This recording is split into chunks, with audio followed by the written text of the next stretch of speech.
Well, good morning. How is everybody doing?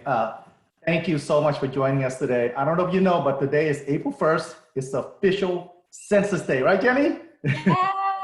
It's good to see so many of you today, and I'm glad that a lot of you will be able to join us today. But let me introduce myself real quick and talk about what we're doing today. My name is Moni Knopp. I'm the 2020 Public Policy Chair for the Asian Real Estate Associations of America.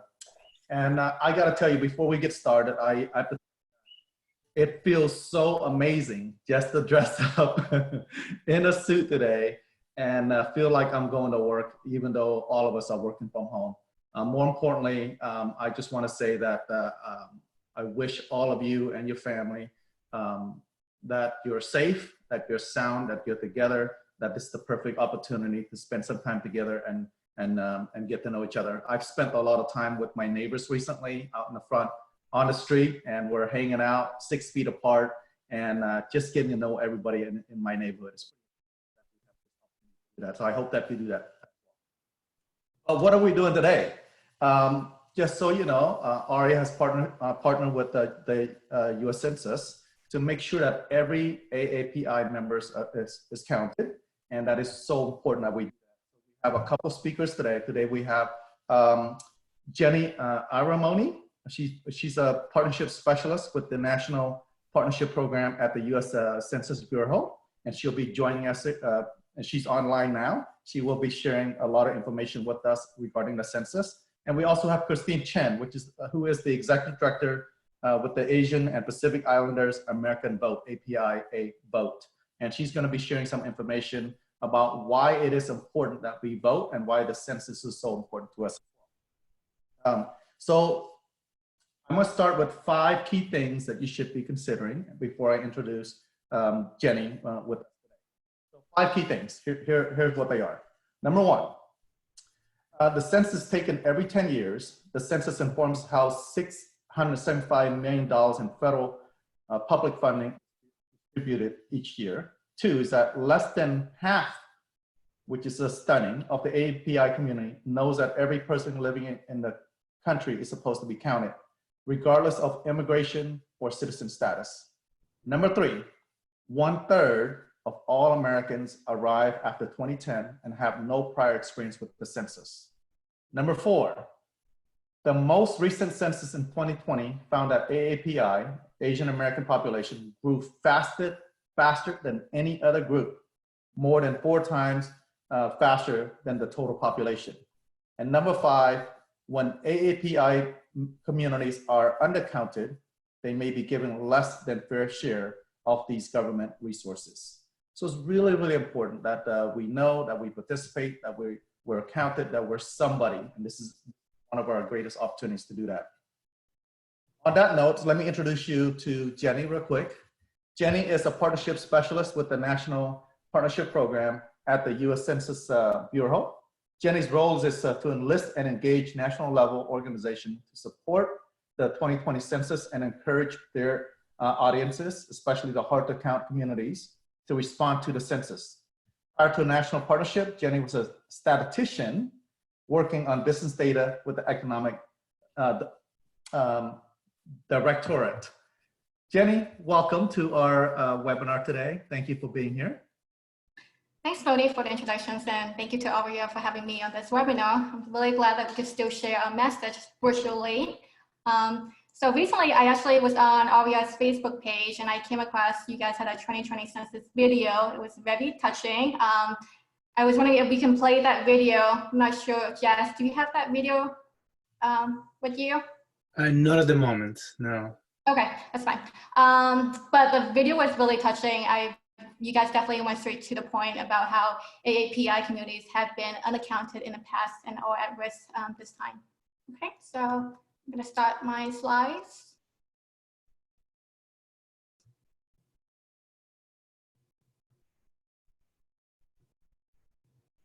Okay, so the second slide, again, Moni just said that my name is Jenny Aramoni, and I'm going over some highlights and observations about the 2020 census. Okay, next slide, please. So some of the highlights, the government has a lot of responsibilities, but during the census is required by our Constitution. Today is Census Day, but don't forget that the 2020 census officially started more than 2 months ago in a remote area in Alaska called Tucksook Bay. So Census Day has, April 1st has been Census Day since 1930, and it's not like the election day. This is just a reference date. You can still continue to respond until late summer, and I will go over some key dates later. So the message here is pretty much, it has never been easier to respond on your own, whether online, or over the phone, or by mail, all without having to meet a census taker. Your responses can only be used to produce statistics.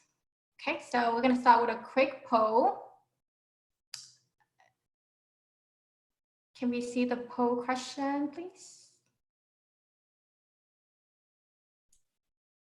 Yes, so it looks like 100% have answered yes.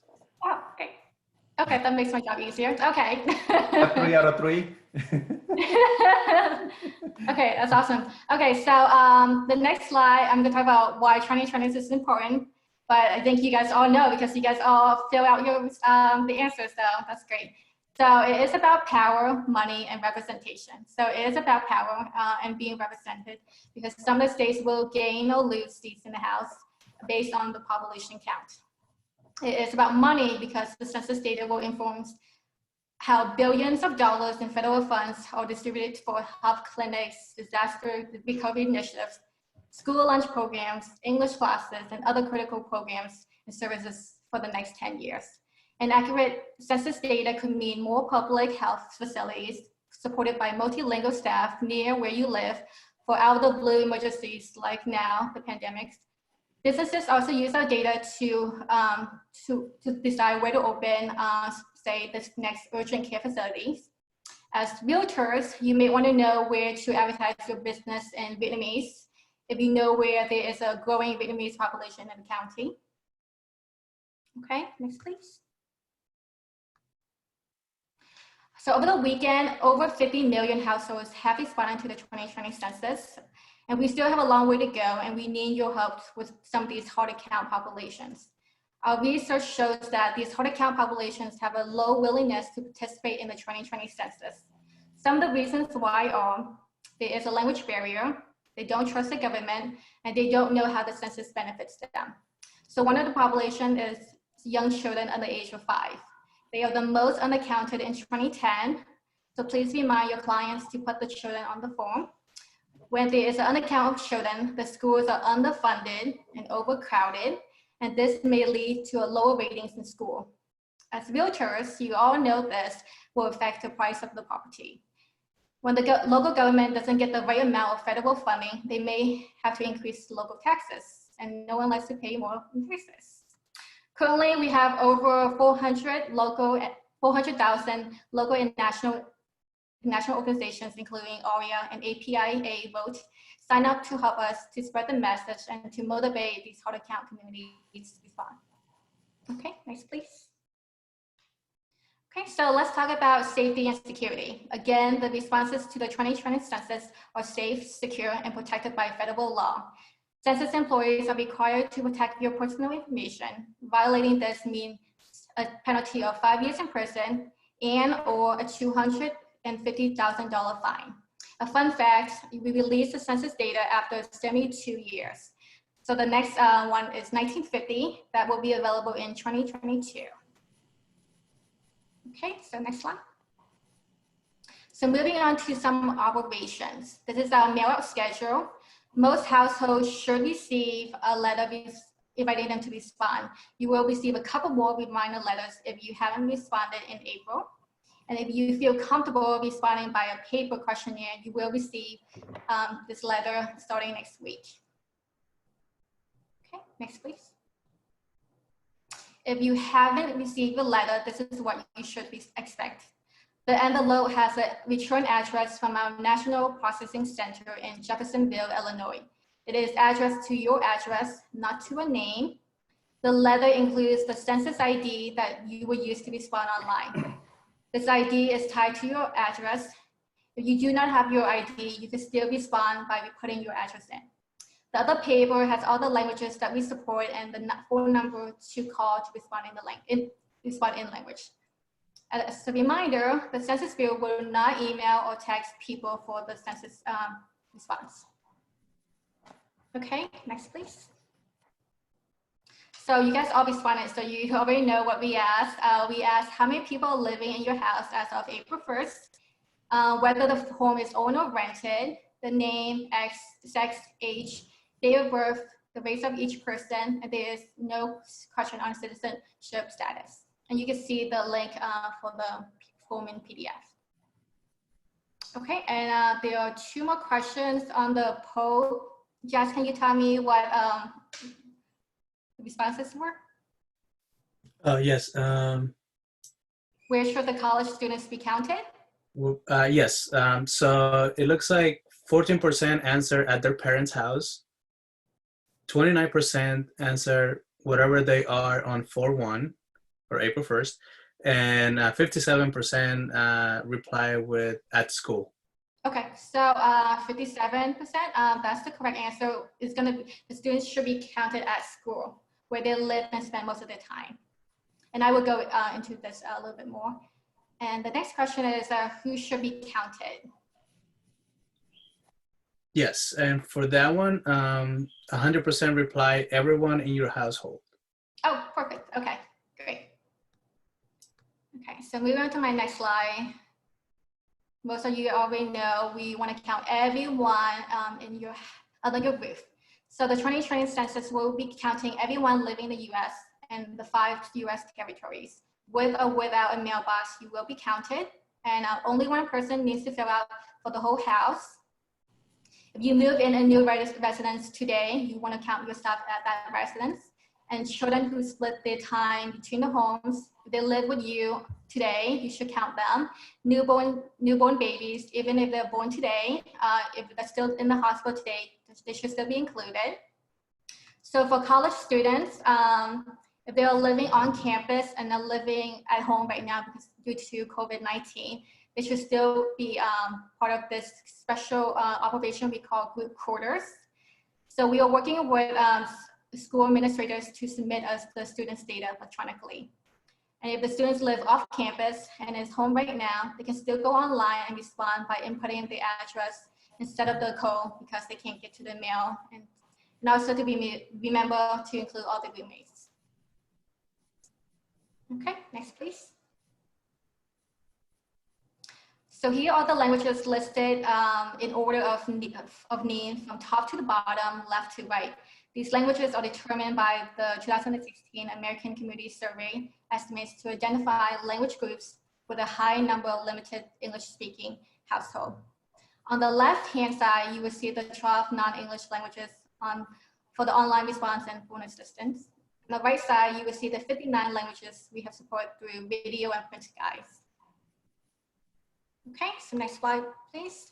So since you guys all responded, and hopefully by online, you always know what this looks like.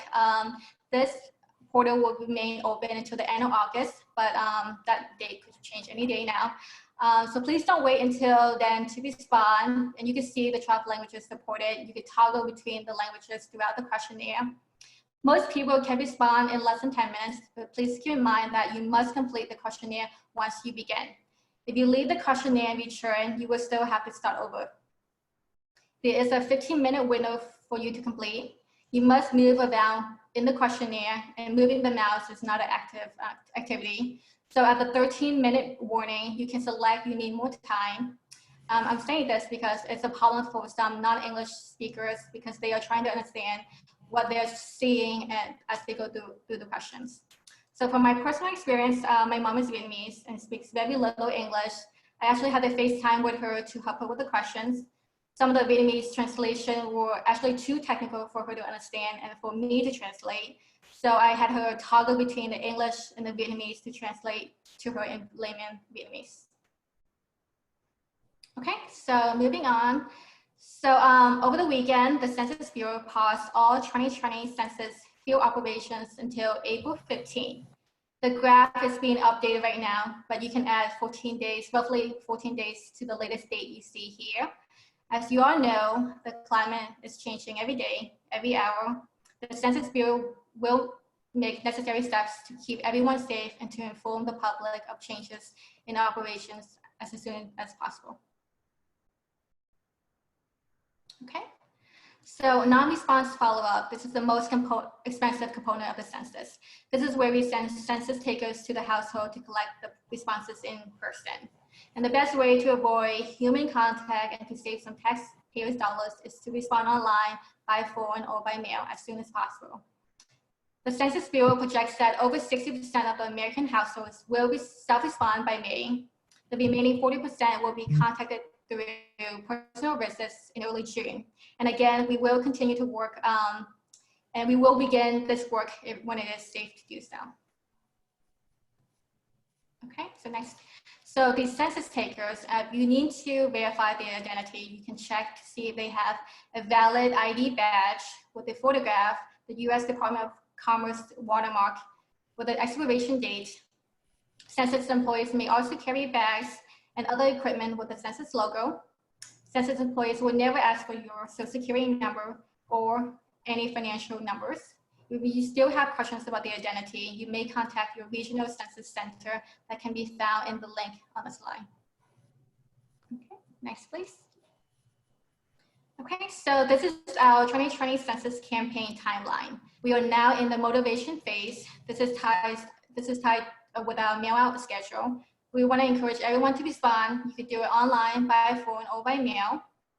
Next comes our reminders phase in May. And we want to tell everyone it's not too late to respond, to inform the community that census takers may be coming to their neighborhoods. And again, the August date you see is pushed another 2 weeks. Okay, so next slide, please.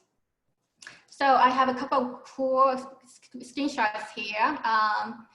So I know AREAA has been engaging all their local chapters with this response map. And then if you're a data nerd like me, you will enjoy this. Every day at around 3 p.m. Eastern time, this is when it is updated.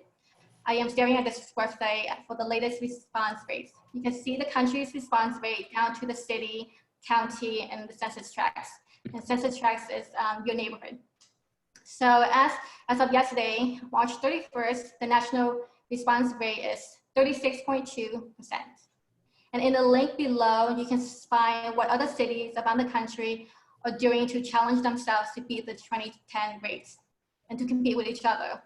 So for example, we challenge all the weather broadcasters to compete against each other and to remind the public when they are live on TV or radio. So I'm encouraging all the local chapters to do a friendly competition against each other to beat your 2010 numbers. Okay, so I'm almost done. I want to wrap up with the 3 most important things that we want you to remember. It is safe, easy, safe, important. We want to count everyone once, only once, and in the right place. Again, it has never been easier to respond on your own, whether online, over the phone, or by mail, all without having to meet a census taker. Okay, I think I have one last polling question. Have you promoted the 2020 census on social media? It looks like 78% have answered yes and 22% no. Okay, that's great.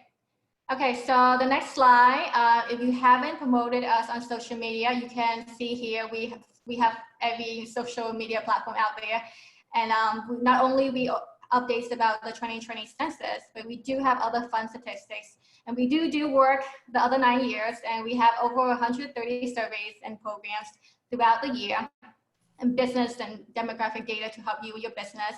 So please reshare and use that hashtag. Okay, I have one last slide. If you haven't responded, and I think all you said you did, so that's great. You can text 3 other people to do the same. It would take less than 5 minutes, and the results will last for 10 years. So please help us make sure that the AAPI communities are represented in the 2020 census, because it's part of our democracy and it's the way to say we count. Thank you for your time. Okay, well, great job, Jenny. Really, really appreciate that.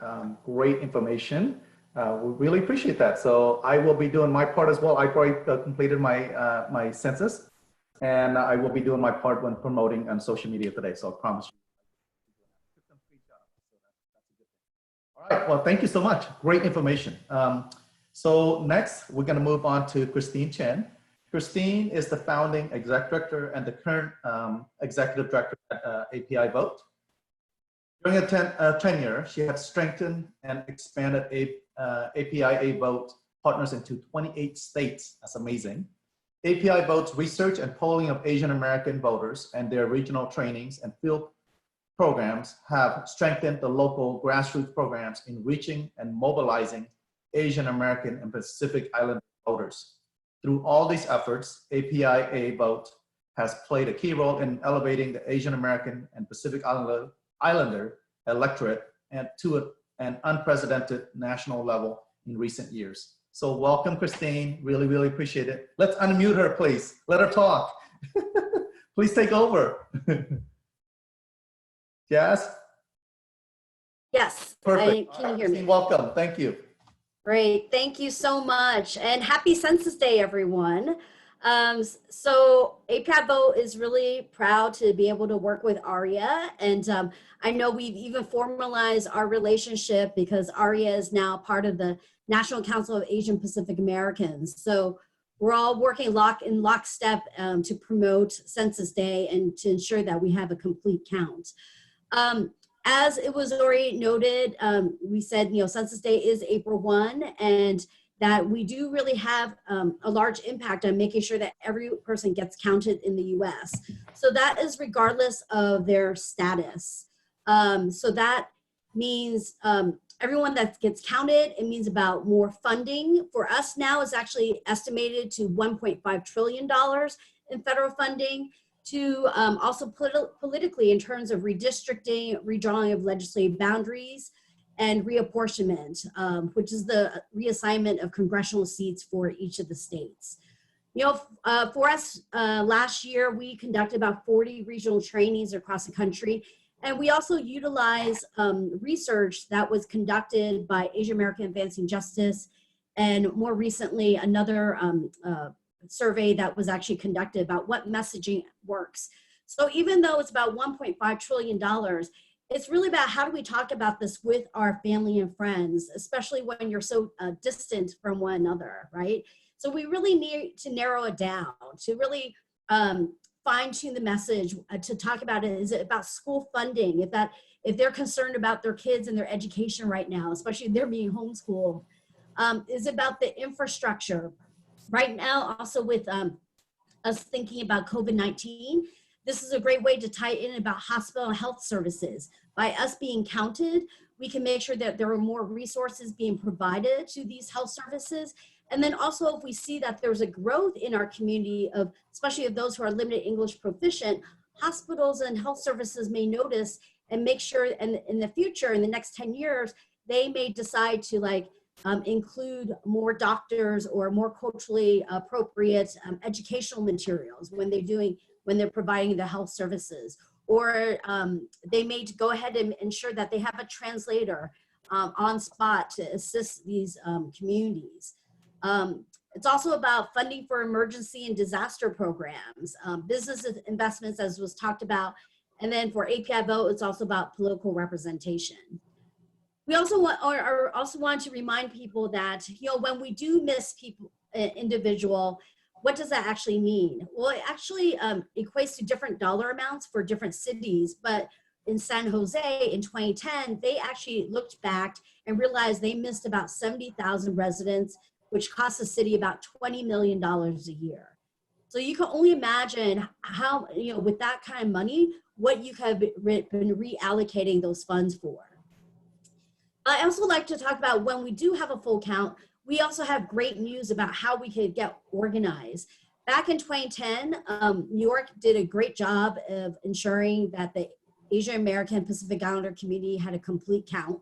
Queens was then able to redistrict itself since many organizations were part of that process. And as a result, New York was able to send their first Asian American to Washington, D.C., Congresswoman Grace Meng. And what you may realize now, her role is even more important. As if you watched the news lately, the most devastating area is Elmhurst Hospital, which is in the Queens area, which actually resides in Congresswoman Grace Meng's district. It's actually a heavily immigrant population. And luckily, you know, because of her leadership, they know that they need to make sure that translations are available. And when they're doing education outreach about COVID-19, they need to take into consideration the immigrant population that lives in her district. Also, it goes back into city planning with after-school programs, libraries, senior centers, right? So with that, I also want to point out that this link down here by Advancing Justice, and we will provide this PowerPoint to you so you could look at this and refer to all these different links, is that if you're interested in how much federal funding was invested in your own state in the last 10 years, they actually have fact sheets for each particular state. So for instance, this is an example of how $77 billion was invested through federal funding to Virginia. And that actually will help you also talk about how it actually impacts you locally. Now I also want to talk about a little bit, like, what are some of the gaps in terms of and challenges that in the Asian American and Pacific Islander community that we face. So in 2020, as noted earlier, there is an internet response where you can go ahead and complete the form in 12 different non-English languages.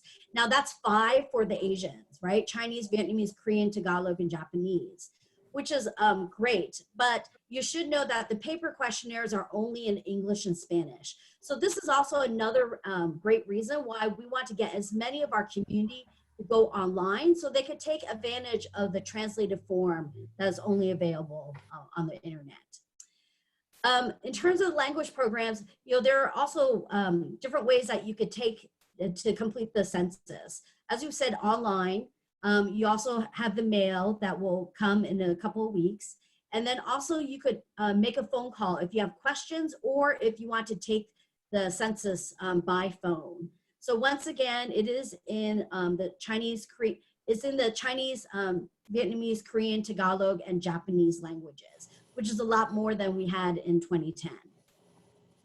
For those that are not part of those 12 languages, as noted, that there are 59 language guides. What we did here was that we highlighted the ones that are in Asian languages specifically. But even though with these great guides, we know that there's still more of a need. So on Count Us in 2020, as well as APIvote.org/census 2020, we've consolidated a number of materials that go beyond these languages that you actually see here. So that way we could try to ensure that we have the tools to be able to reach limited English proficient communities in our own community. Also, one major difference between 2010 and 2020 is that in 2010, there were 8 advertising buys in 13 Asian languages. For 2020, US Census has limited their language buys for the communities of Chinese, Vietnamese, Korean, Tagalog or Filipino, and Japanese. As a result, API Vote is currently received funding of about $300,000 from a number of foundations, and we are currently purchasing ad buys in all the other outlets that did not get a US Census contract. So we are really focusing on smaller communities, also communities in the Southeast Asian as well as South Asian populations that were not covered by the census. And we're also going into areas like Arizona, Michigan, where the populations are smaller, but we also know that they also have ethnic press that we could utilize with them. Once again, the impact of COVID-19 is that some of these outlets are limiting their number of printed papers. So we are really relying a lot more on radio and TV, as well as working with these media outlets to utilize their online presence that they have with their followers as well. Here, once again, is the URL for the apivote.org/census/2020 website. Here, I want to go ahead and just show you real quick the language page. So as you can see here, you could go ahead and just click on any language that you want. And then, like, for instance, here I'll click on Chinese traditional. what we did was that we went ahead and gathered the translated videos from the US Census. Here on the right are translated, 26 translated videos that we, API Vote, had created. And then to the left here are census videos that ARP had invested in translating in itself. Then on the bottom, once you've been motivated and inspired through the video, we have fact sheets that were collected by a number of national API partners, like Countless in 2020, Southeast Asian Resource Action Center, and then Empowering Pacific Islander Communities, depending on what language we're focusing on. Then we then direct them to the voter guides, the census guides, and to directly to the census website in language, so that way they could take it in language if it's in the 5 ones that we had noted earlier. If not, what we do is actually direct them to the actual video where they could go ahead and watch the video and look over the PDF, so that way they could go ahead and watch it before they actually complete the form. Let's go back. Hold on a second.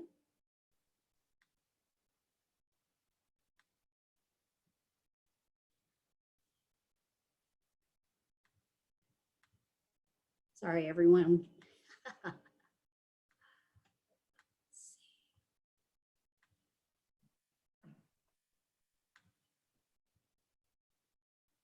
Trying to get back to my session. Hold on.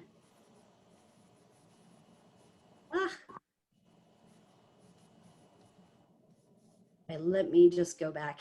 Here we go.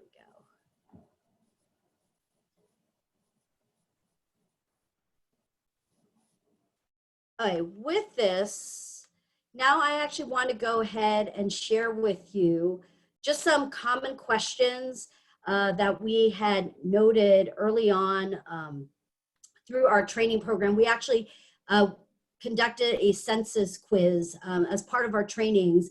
And with that, there were a number of different questions and scenarios that were raised up that by going through the census quiz, our community members realized there's a lot of information, even about the census, that they did not necessarily understand or realize. And that actually helped them inform what type of education that they need to do, or have what type of conversations they need to have with their own members and friends and families. So with this, I just want to go through a few of them. You know, one of the biggest questions we always had is that I'm not a citizen, I'm unsure about my safety of the answer. So what we want to do is to reiterate that their information is private, and it is against the law for anyone with access to your information to share it. We want to make sure the approach is that you answer the questions and try to reassure them about the protections that are put into place, but then you pivot the conversation to remind them that their response really is key for all of us in the community to receive the funding and resources that we need, and try to tie it back to what is what are their priorities and concerns that they may have. Another one is that they don't have access to a computer, so what should they do?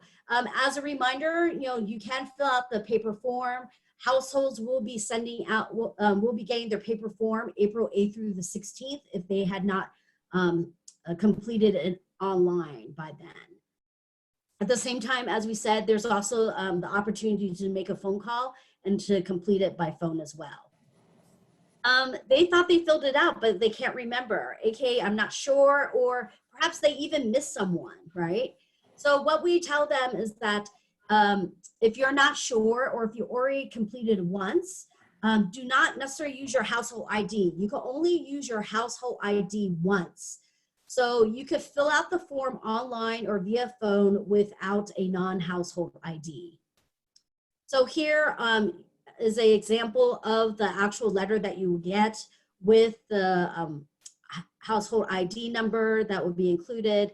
But as we said, if you, for some reason, need to go back in to actually provide more information, or if you ever lost your letter, you could go ahead and complete the census form online without the ID.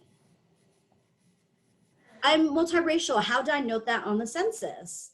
Well, you are able to check multiple boxes and write in your own responses. So here you have as an example where you can actually check off other Asian as well as Black, and then go ahead and write in as whatever number of different race or racial backgrounds you believe that you identify with. Once again, we're not here to tell them how to fill it out. It's about how they identify as in terms of race and ethnicity. I am thinking of not marking myself as Chinese or providing any disaggregated data. Now, this is one that we've been getting from a lot of the newer Chinese immigrant population. So the answer to that is actually all three of these answers are correct, but I want to go through each of these. You know, technically, yes, you can mark yourself as Asian if that is how you identify. But I would actually go ahead and follow up with that we really highly encourage them to note their specific Asian identity, since this really does allow us to identify the trends of different health, education, and economic and other issues within our own communities. So for instance, for API Vote, when the census comes out with their data, we're going to look at local jurisdictions to see if there was an increase of Asian Americans that are limited English proficient in a particular area, or if they even have at least 10,000 or more of that population. Because if there was an increase, then we can actually, the federal government will be obligated to tell those local jurisdictions that they will have to translate and do outreach in that particular language for the elections. And then also just to reiterate with point C is that this gathering ethnic specific data has actually been happening since the 1900s. So this isn't actually anything new, but this has been conducted in all these census since then. 14, does the census collect data on LGBTQ communities? Well, the answer is yes, in a limited way. They do ask a question about same-sex relationships, and this is how you actually see it. For the first time in Census 2020, they'll be asked to define their relationship using the words same sex and opposite sex as related to the person number one. What if I do not identify with one gender or the other? So actually B and C is what we actually recommend in terms of what the community will use to actually explain this. So unfortunately, the census is still gender binary. So, you know, we can go ahead and encourage them that if they feel comfortable that they could go ahead and fill it out the best that they can so that they could be counted.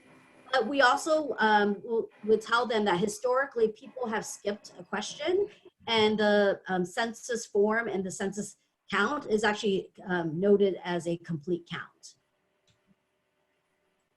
17, they are traveling for the next 6 months. Well, maybe this is not as a great scenario as it typically has, but we really once again want to encourage people that you should really know the address where you reside most of the time. So for instance, you know, I was planning on traveling, and if I was traveling, I wasn't going to note that I was in a hotel. I was going to go ahead and note my home address and use that to fill out the census. Also, if they're moving before the end of the year, once again, they are to use the address where you reside currently and located on Census Day, April 1. For those who are divorced and have shared custody of their children, we want to make sure that they list their children in the household that are living in on Census Day. Now, that's only if they have shared custody. If someone has overall custody, the children should be noted with that particular household. 20, I know we talked a little bit about this. I have a college student who's in college. Should my child be counted at home or at school? Once again, we're going to pretend that COVID-19 is not necessarily existing, that typically if they are living on campus or in a dorm or on campus in an apartment nearby, they really should be counted at those particular addresses. But for those living in a boarding school, you should note that boarding schools are not considered group quarters and that they should be counted with their parent and guardian. And for those who are pregnant, we really want to reemphasize that they should count their children if they're born on or before Census Day. So if it's really April, 20, and you're, completing the census late, they really shouldn't be counted. You really should be thinking is that Census Day is really a snapshot of where we are and the number of people that we have in the country. And then this is one that I wanted to also flag because in our community, we know that we have a lot of extended family. My mother visits with me for part of the year from abroad. She should be counted if she is living with me on April 1. So what we consider is that you should evaluate if she has lived with you for at least 6 months plus a day or a minute, or even if your family member is shuttling back from like your house and your brother's house, try to use that 6-month parameter as a way to really determine where she should be counted. If you live in a nursing home, how will they be counted? As noted earlier, they'll be counted through group quarters. And that is actually the last of our scenarios, even though what we can do is that the actual quiz does have 29 scenarios in total. And what we can do is share that with you so that way you could review that to see if you have any additional questions. So with that, we're hoping that this provides you with enough basic information about the census, but now it's really about the next steps. What can you do today to help us celebrate Census Day? So on the Zoom chat, I have provided a couple links. One was the NCAP, National Council of Asian Pacific Americans, their toolkit. In there are specific scenarios and templates for things that you could post on all the various social medias. They've also created content. They've provided information about how you could change your frame on Facebook so that way you could join us in as a community as being counted and celebrating Census Day in itself. We also encourage you to go ahead and tag 3 or 5 of your friends. But more importantly, I think right now a lot of people are really taking this time to check in on their other family and friends or people that they have not talked to in a long time. What I've done as practice is that throughout that, sometime in that conversation, I actually do throw in and ask them, oh, by the way, have you completed your census form? I just wanted to also make sure that you do that. And for me, it's actually quite easy just because as part of the conversations, typical questions like, oh, what have you been up to? And I naturally incorporate that I'm working on outreach for census. But we're really trying to encourage you to make sure that for the month of April, not really just about April 1, but really to emphasize incorporating this into your everyday conversations with your family and friends and whatever you do on social media and online. So with that, I'll toss it back to you. Okay, great. Thank you so much, Christine. That was a great information. And thanks to Jenny as well. So what we're going to do now is we're going to open up to Q&A to the general public, to everyone that's on now. So if you have any other questions, I think Christine and Jenny had addressed a lot of them already. But if you have any further questions, please ask, send in, go through chat and ask your questions, and we'll kind of go from there. Okay. So let's get started. I have a question. Being that I'm Cambodian, not too many of us are, there's not too many of us in the United States of America. I know that Long Beach, California is the largest in America. And I think the second is in the Boston area. I forgot the name of the city recently. And Tacoma, Washington, I understand is like number 3 in the United States of America. My question is, what are you doing to reach my community? Because a lot of us have language barriers. Christine and Jenny? So I do know that in those 3 areas, they actually, I know the coalitions that have been built for around census, in particular for the Asian American Pacific Islander community. So my understanding is that the Cambodian organizations in those areas are involved with the complete count committees. In addition, Count Us in 2020 and API Vote, we did consolidate and all the different videos and fact sheets. It's all housed in one URL, so that way you could go and use that for yourself to actually get the conversation started with your own family and friends. Anything else to add? Yeah, so yeah, like what Steve was saying, so for census, we actually have 6 different regional census areas around the country, and we have local specialists like myself around the country, and they do speak Cambodian on other languages outside the 59 languages. So we are reaching out to local communities and talking to those organizations to see what we can do. But I guess now it's more digital messaging now. I will also say that for these smaller communities, because, you know, as we've been doing research on what ethnic press we should invest in, you know, some of these communities don't even have a formal ethnic press, right? It's really formulated through their organizations or temples, right?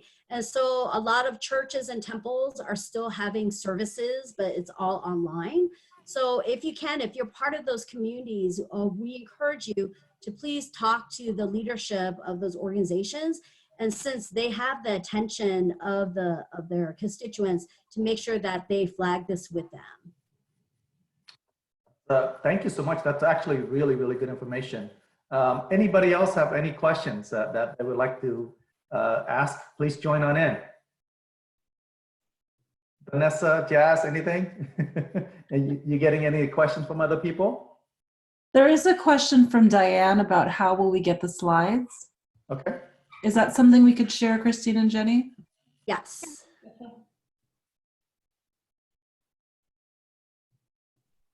Okay. Anything else? Or I would love to hear also from any of the AREAA members, like, are there things that they've seen that they thought was great, or if there's any, or are they doing something in particular to celebrate Census Day? Bryce does have a question. Can you speak to enumeration with COVID-19 and person enumerators in particular? Want to go first, Jenny? Sure. Okay. I know. So over the weekend we did move all our dates to April 15, and when April 15 comes about, we'll have to reevaluate what's going on and to see if we can continue our operations. Right now, it looks like we'll start field operations April 15 again, but that's still up in the air. So to be determined. Does that help? Great, yeah. So a lot of, yes, so a lot of strategies had to change, and we knew this was coming because during Lunar New Year celebrations, a lot of the Lunar New Year events were already being canceled, right? So already a lot of our community organizations were shifting and knowing that one, they would, all the giveaways and all the fun activities that they were planning, they're trying to shift that to a later date. Now it may be even to June, maybe will be the earliest that we can even do a lot more one-on-one engagement. But some of the community organizations have been creative. For instance, API Vote Michigan, their leadership is actually an educator. He's a teacher, and he's plugged in with the school districts that are still serving lunches and breakfasts and providing food for children in need. So with that, they're actually making sure that their census information being tucked into their lunch bags. So that way, when they could take it home, they also have that information.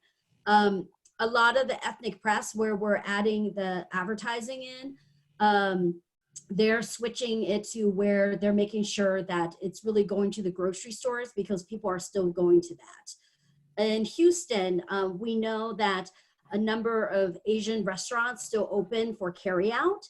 And so, and we're hoping that, you know, still the community is going to be supportive and try to patronize them. And so they have given them some funding as well as translate materials to also make sure that they distribute that as they interface with these customers on a limited basis. But the other strategy really is that we are going toward online engagement, but it's not just about just posting. We really are trying to get you to have conversations with specific individuals to make sure that they, to answer any questions and to ensure that they are completing the census. But we're also doing phone banking and texting. So a number of our nonprofits are setting up their shops to be able to text. So this is actually a great opportunity for AREAA. Like, you have a database of a lot of your own customers. And, you know, even for me, I've been seeing like the banks and others like checking in on their customers. You know, maybe this is an opportunity that, you know, as you check in, that you also flag with them about the census form and how they could just go online to complete it. Okay, well, thank you so much. Before we wrap up today, unless anybody else has any more questions, but before we wrap up today, I'd like to thank Christine and Jenny. But before we do that too, let's share a 2-minute video about why it's so important that we must be counted. Go ahead and play it, Jazz. Taken once every 10 years, the census informs how over $675 billion in federal public funding is distributed every year. The most recent census in 2010 found that Asian American grew faster than any other group, more than 4 times faster than the total population. It is estimated that there are over 22 million Asian Americans and Pacific Islanders living in the United States today. Asian Americans are the fastest growing population in the US, yet remain to be the most undercounted community, especially for children, the elderly, and multi-family households.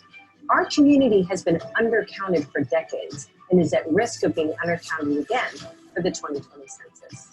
1 in 5 Asian Americans and 1/3 of Pacific Islanders live in hard-to-count census tracts. And a recent study found that AAPIs reported that they were among the least likely to fill out the form.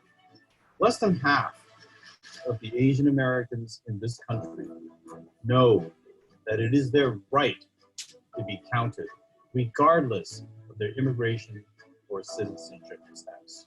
1/3 of all immigrants who came after 2010 are Asian American, and none of them have experienced the census. Asian Americans that have limited English skills or are low income are especially at risk of being undercounted. Over the next decade, lawmakers will decide where to use this data in local communities, schools, clinics, roads, and more. When AAPI communities are undercounted, they may be given less than their fair share of these government resources. Help us get a complete and accurate count for our community in the 2020 census. Shape your future. Bigyang hugis ang inyong kinabukasan. 以我未来两栖展开 Matastas na tayo, matasisikip. Up na Bhavishya Banao. Shape your future. 以我未来由此展开 Định hướng tương lai. Dale forma at the futuro. Lấy ngó mê ngồi, dạo chi triển hỏi. Shape your future. Wow, I love it. I love it. I love it. So on that note, I want to wrap it up. I want to thank each and every one of you for participating today. And I encourage everyone, including all our chapters, all our AREAA chapters, all our national leaders, all our members to participate in our census. So I want to reiterate 2 websites that we should go to. One is this my2020census.gov, and the next one is apivote.org/census2020. Thank you, everyone. Great job today. Thank you for the great information. Let's do this. Let's be counted. Let's make it happen very, very soon. Let's do it now. Thank you so much. Bye-bye. It's a wrap.